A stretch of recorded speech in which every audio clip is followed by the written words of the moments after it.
In today's video, I'm going to teach you how to add video URL in Dorik AI website. First, open the Dorik login page and sign in to your account. On the login screen, choose the sign-in method that works for you. If you use Google, select your Google account to proceed securely. Once you're in, you'll land on your dashboard.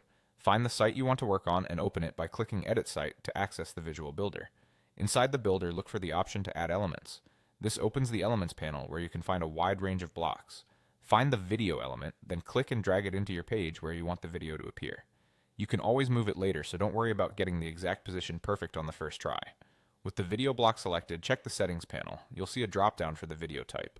Open it and choose between embedding a video from a platform or uploading a file.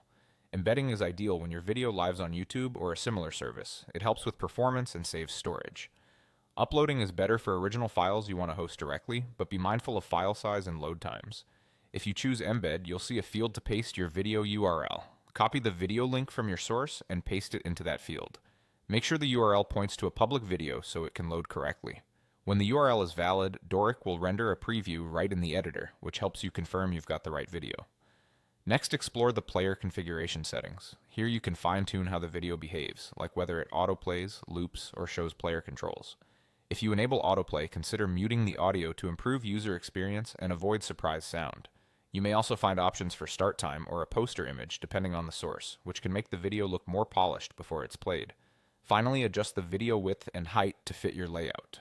For most designs, using responsive values like setting width to 100% and letting the height follow the aspect ratio keeps the video looking great on desktop and mobile.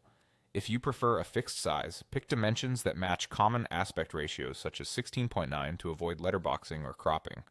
And that's it. You've added a video to your Dorik AI site, chosen the best source, and optimized the player and sizing for a clean, reliable result. Save your work, and you're ready to show your video to the world.